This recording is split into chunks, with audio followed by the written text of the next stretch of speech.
I am speaking out today because of the promise I made my daughter. I have promised my daughter that her voice matters, and as her mother, I won't rest until she is heard and the police and social services are held to account for their actions. I have already spoken out about the police and social services abusing their powers to come for me and my daughter in an attempt to protect their own and ensure she is silenced. Last month, my daughter made a video message for social services, as 2 social workers had asked to meet with her. In her video, Ashley said she was not going to meet with them because of how she had been treated. She told them they had silenced her and lied to her about a mental capacity assessment being a legal requirement. Ashley told social services they had failed to help her with benefits, and she challenged them for forcing their way into our home with police officers for a welfare check without explaining the reasons why. Ashley was shaken when a male officer tried to force his way into her bedroom while she was undressed, and was scared at being forced to speak to a social worker we had already raised a serious complaint about, whilst the police held me in the kitchen. Ashley challenged social services for failing to support her in having any contact with her siblings, and she challenged the complaints team for refusing to investigate the complaints I have raised with social services for bullying, harassment and unprofessional conduct. There are complaints dating back to July and September of this year that are still unanswered and unresolved. I have been told by the complaints team they are unwilling to look at these complaints as there is a safeguarding concern open, and they will only investigate once this has been closed. This is further evidence of corruption, and I have challenged this response as the conduct of social workers can absolutely be dealt with separately from any safeguarding concern. In her video, Ashley told social services she was brailing her own complaint, and she didn't want to speak to a social worker until her complaint had been answered in full. The reason Ashley chose to communicate by video message is because she has experienced being silenced and talked over in every meeting she has had with social workers. Making this video empowered Ashley to have her voice heard without having to be in a room with professionals who have bullied and harassed her. Ashley was so incredibly proud for using her voice to speak up for herself. She believed this would be enough for social services to finally show her some respect and to listen to what she wanted from them. This high was short-lived, however, as later that day she had to endure 10 hours at the police station and was forced by a detective to speak to the same social workers she had clearly told she didn't want to speak to until her complaints with social services were resolved. That same day, I sent a follow-up email to the police, as 2 weeks earlier I had contacted them to report a break-in, but this was ignored by the police. Instead of responding to my emails, the police decided to take action against me.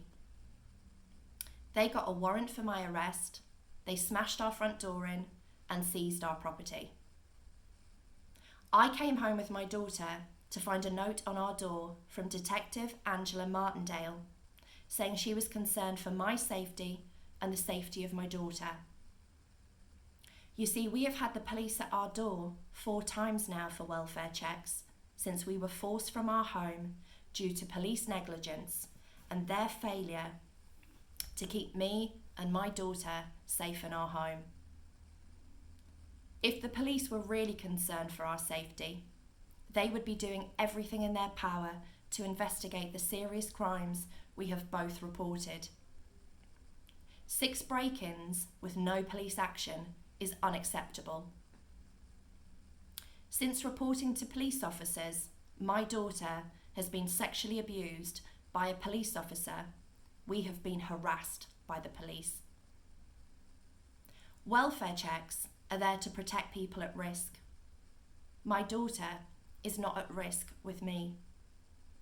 But the police continue to abuse their powers to force their way into our home.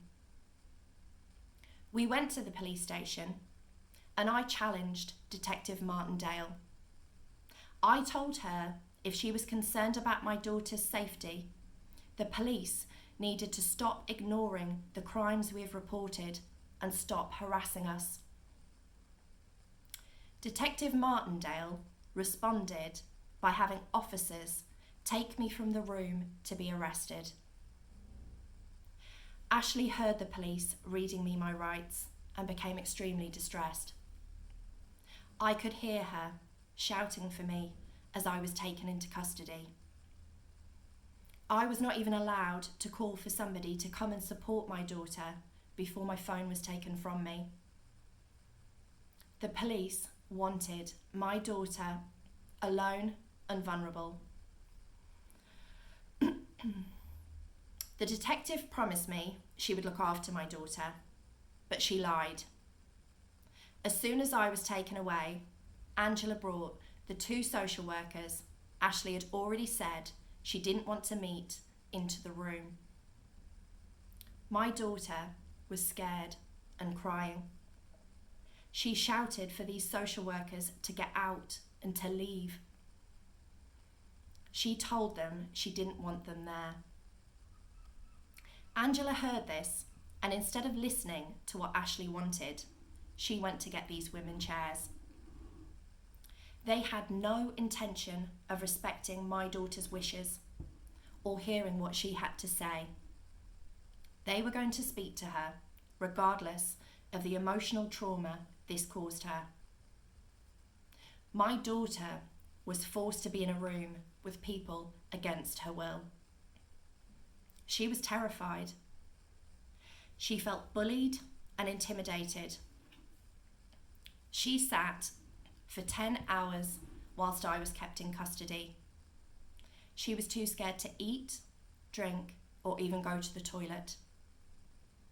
My daughter sat in that room for 10 hours waiting for me.